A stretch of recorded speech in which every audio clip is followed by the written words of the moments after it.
Hey everybody, welcome back. What's up? It's me, Rosalie. Welcome to the ultimate world music reaction channel. Guys, I am so excited because we're going to explore a brand new country today. We're going to dive into the world of Mongolia, and I cannot wait to check out this song with you guys. We're on an epic ride, and I hope you're ready, so buckle up. Today's video is sponsored by Gothic jewelry. Y'all, they come in the most beautiful packaging. I'm already rocking some of this, and I'm loving it. They have the fiercest bracelets. Talk about Thor's hammer looking like fire. I feel like I'm some type of Viking warrior, Valkyrie queen. The most beautiful collection. I opened these boxes and I'm like, oh snap, because this is beautiful. What's so cool about this is that this is also a type of pattern you'll find in music. Thor's hammer bracelets are fire. I feel so fierce.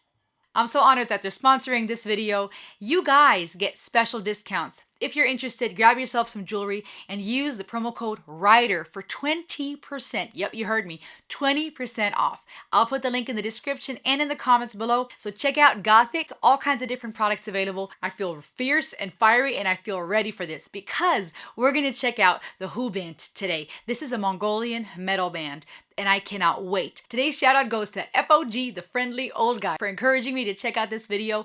I can't wait to check out the Hu band, their song Wolf Totem. Now this song, you guys, has over 80 million views. It was put out in 2018. This band called The Who, they have over 1.4 million subscribers. I have a feeling it's gonna be epic. Here we go.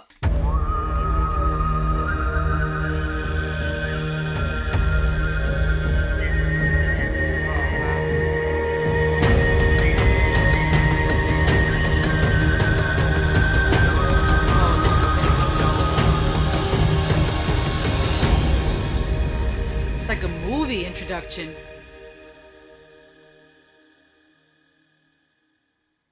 That chanting in the background, I like that.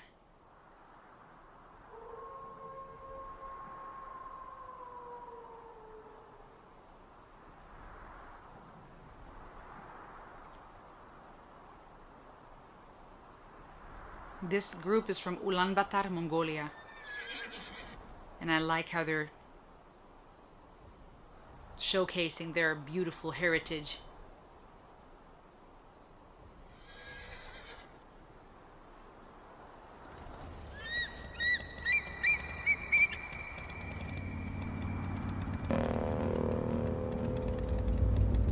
And then the bikes, yo! Talk about mixing the native and the heritage with the modern. The horse, the Mongolian warrior, and the motorcycles. Oh, heck yeah.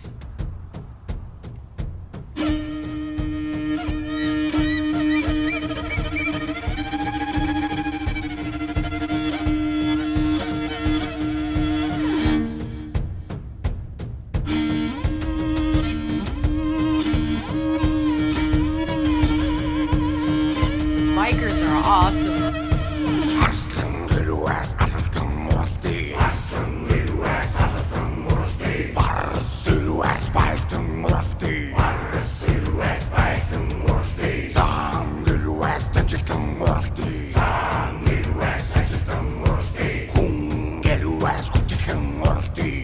Go back a little bit.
Tannin dölvarsın Dulci dinkret murdin Torelar nurli Tamgot jinxin Banar tarri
Yo!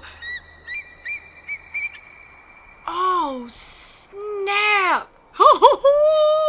I got so many thoughts right now. Oh.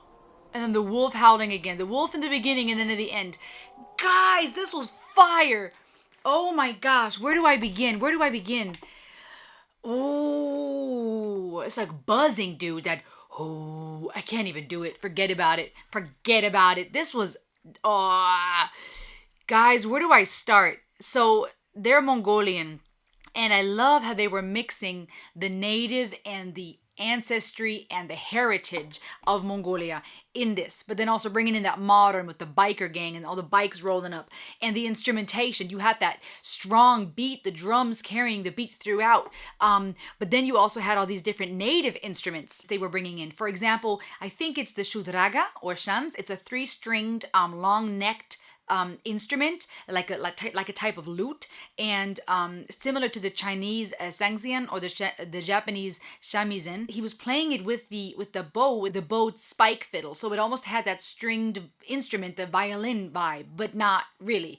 And that with the drums and with that chanting and that, there's something. Speaking of psychology, there's something psychologically profound about chanting and about humming, right? It's not just lyrics and melodic elements, but also humming and buzzing and these type of things that operate on a certain frequency that have an impact emotionally and psychologically, right? It's not just always the la la la, but sometimes it can just be a really low frequency, like a buzzing, a humming, something that vibrates with your core that has an impact on your emotions and on your psyche. I feel that added to just such depth and beauty to this song, again, because they're bringing in their heritage, they're showcasing to the world. This is why I love world music, you guys. They're showcasing to the world elements of their culture that are specific to Mongolia and to that part of the earth.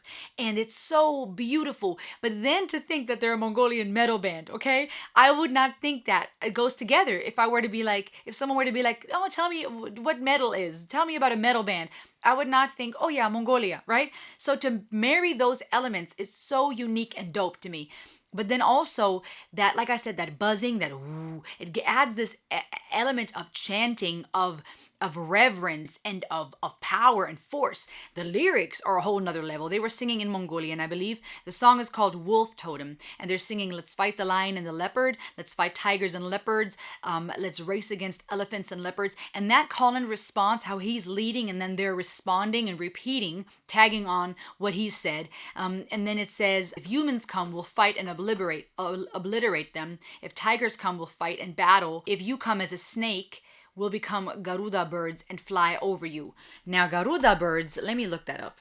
Garuda birds are, in Hindu mythology, it's a bird like a kite or an eagle, which is interesting because in the end it almost sounded like kite-like. What he was doing with that instrument almost sounded like an eagle or like a bird. Of the god Vishnu, in the Rig Veda, the sun is compared to a bird in its flight across the sky, so something very powerful and majestic. An eagle carries the ambrosial soma plant from heaven to earth. So talking about a being of a lot of power. So basically saying if you come as a snake, we'll be that bird that conquers and takes you up. We'll face you as lions with blue mane. I wonder if the blue mane is also referred to as, what was it? When I was reacting to the Indian metal band, Bloodywood, I was told that the reason why one of the female dancers was blue was in reference to a god. So I wonder if that's also what this is supposed to mean. That blue mane, the lion with the blue mane. And then they chant, who, right? Just powerful. If you come with evil intentions, we'll give you a fight.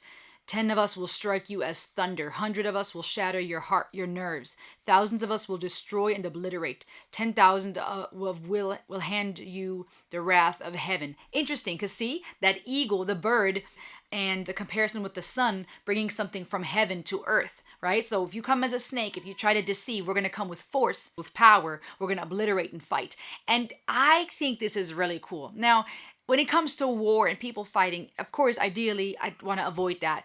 I hate war. I hate that people hurt each other. But we live in a world where there are evil people. People make bad choices.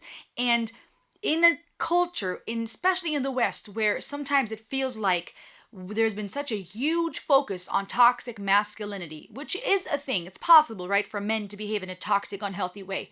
But because of how people tend to extremes, and the pendulum swings left and right, I feel like it's gotten back to a place where in that effort to fight toxic masculinity and oppression and those kinds of things, sometimes if we're not careful, it swings to the other extreme where now we're dealing with toxic femininity and we're trying to feminize and belittle and emasculate men. So to me, there is something very powerful and awesome about this group of men coming together and fighting. And let's be honest, if my family was under attack, there's no time to sing Kumbaya. If somebody's trying to hurt my family and my children, I ain't singing Kumbaya.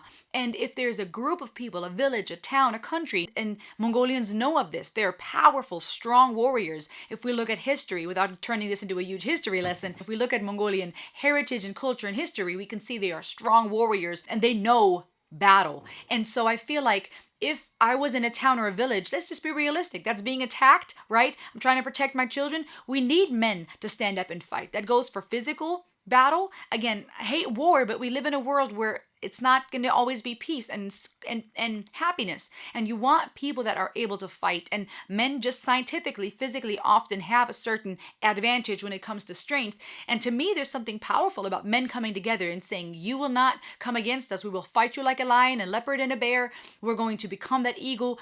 From a physical standpoint, I think that that's empowering, right? I mean, come on, let's be realistic. Even for the females out there, it's awesome to have a group of men going, not today. But that's speaking physically, right? Something empowering about fighting, about going against what is evil and wicked, standing together, that masculine energy. That's beautiful. We cannot take away from that either. In our desire to uplift women and celebrate femininity and those beautiful things, it's also important we don't create toxic femininity. I'm giving you real talk today, y'all. It's important we don't create toxic femininity and swing to the other extreme where now being a man and being masculine and having that passion and energy is a bad thing. It's not. We need both masculine and feminine energy. And we all have elements of both, but we need men, and we need men to be strong and to rise up, like Bloodywood says, right? Put a fist in the face of a rapist. We got to stand up against evil and wickedness and what's wrong. So I dig that from a physical standpoint. From a spiritual and emotional standpoint, it's just as dope. When we're talking people that want to create a toxic environment, that want to pull you down, when we're talking darkness or wicked things or evil things in a spiritual sense, it is awesome to think of men coming together, men and women, but in this particular case, it was a group of men, and it's okay to celebrate that too. Group of men coming together and standing against things that are dark or that want to bring destruction or that want to come in like a snake, which in many places, snakes, though they're not always supposed to be a symbol of evil, in many cultures they may be looked at, or the snake may represent an idea of something deceitful. And responding to that with, we're going to fight you. If you have evil intentions, we're going to war. We're going to fight. We're going to stand for what we believe in. The wolf is, even in the Native American culture and in various cultures, it is a very powerful animal. Even if it's looked at as a spirit animal, has a high sense of loyalty and communication. They're actually very social, family oriented, very smart, creatures, and they represent things like stamina, they have a wild spirit, competitive, bold instincts, courageous. So I feel like to call this song Wolf Totem, tapping into that native heritage, tapping into the idea of a pack of men coming together, fighting against what's evil, standing together, saying, come and try us. That was empowering. That was fire. I like this. What did you think? Let me know in the comments below. Remember to subscribe and get yourself some Gothic merch. You guys, I feel really just like, whoa, especially after listening to this song and then wearing my awesome Thor bracelets. Come on, it doesn't get more Viking and warrior like than this. Get yourself some merch. Use my promo code RIDER to get 20% off. So get yourself that merch. Get yourself some holiday presents. Buy a loved one something. There's jewelry. They've got all kinds of things. Gothic got earrings, bracelets, necklace, rings. So check it out. Check out Gothic. Get yourself a special deal. They sponsored this video today. So if you like this video, give me a thumbs up, subscribe, check out the links below. Get yourself some merch.